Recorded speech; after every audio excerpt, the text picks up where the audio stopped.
حضرت ابن حجر نے الزواجر کے اندر ایک روایت لکھی ہے. وہ فرماتے ہیں جو شخص نماز ترک کرتا ہے اس کو بہت ساری رسوائیاں ہیں.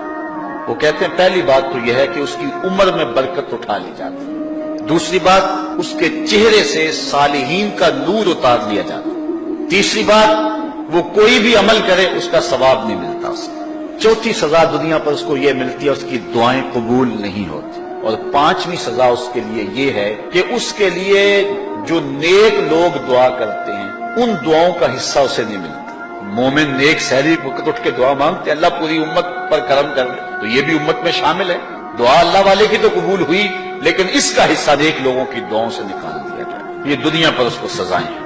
اور جب وہ مرنے لگتا ہے نزا کے وقت تین اس کو سزائیں ملتی ہیں. ایک تو بھوکا مرتا ہے, دوسرا پیاسا مرتا ہے, تیسرا ذلیل ہو کے مرتا ہے.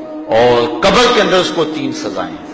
حضرت امام ابن حجر کہتے ہیں ایک تو اس کی قبر تنگ کر دی جائے گی حتیٰ کہ ادھر والی پسلیاں ادھر اور ادھر والی پسلیاں ادھر. دوسرا اس کی قبر میں آگ ڈالی جائے گی. جو اللہ کے حضور نہیں چھپتا اس کی قبر اس لائق ہے کہ اس میں آگ ڈالی جائے. اور تیسری اس کے اوپر ایک اژدہا مسلط کر دیا جائے گا جس کا نام ہے شجاع الاقرع. اور جب وہ ڈنگ مارے گا تو 70 گز تک وہ شخص زمین میں دنس جائے گا اور وہ مسلسل یہ ڈنگ مارتا رہے.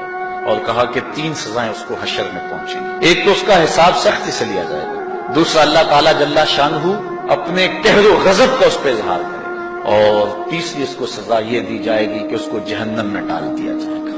میں اور آپ آج کی اس بزم میں یہ پختہ عزم کر کے اٹھیں کہ آج ہم خود بھی اور اپنی اولاد کو بھی اپنے دوستوں کو بھی.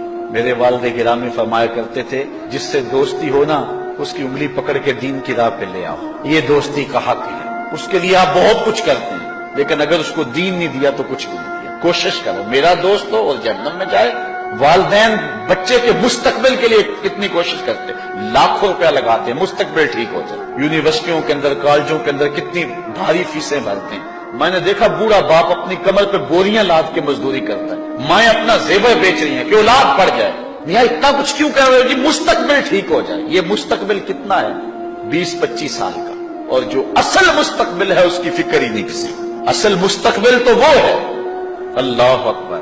کسی کا انٹرویو ہوتا ہے لوگ کہتے ہیں جناب دعا کرو کہ اس انٹرویو میں وہ کامیابی سے گزر جائے. میں کہتا ہوں جب قبر میں اترتا ہے پھر کسی نے آ کر کبھی نہیں کہا کہ دعا کرو مشکل گھڑی آ گئی ہے خیریت سے گزر جائے. اصل امتحان تو یہ ہے. اگر اس امتحان سے گزر گیا تو کامیابی اور بامرادی. یہ تھوڑا سا مستقبل دنیا کا اس کے لیے ہم کتنے پیسے لگا دیتے ہیں.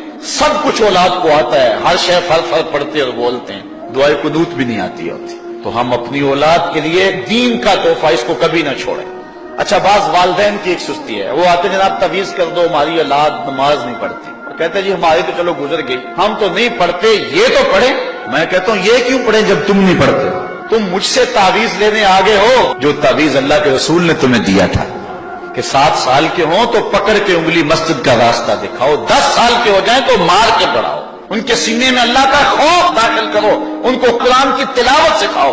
علموا اولادکم 3 خصال, اپنی اولاد کو 3 چیزیں سکھاؤ. حب نبیکم, ایک اپنے نبی کا پیار سکھاؤ. وحب اہل بیتہ, رسول اللہ کے اہل بیت کا پیار سکھاؤ. وتلاوت القرآن, اور قرآن کا پڑھنا سکھاؤ. چھین لو سیڑھیاں ان کے ہاتھوں سے گانے والی, چھین لو ان کے ہاتھوں سے ناول اور ان کے ہاتھ میں قرآن دے دو. کتنے خوش نصیب دن تھے, گلیوں سے گزرتے تھے گھروں سے قرآن کے پڑھنے کی آواز آتی تھی. اس ویڈیو کو شیئر ضرور کریں, ہو سکتا ہے آپ کے ایک شیئر سے یہ بات کسی کے دل میں اتر جائے.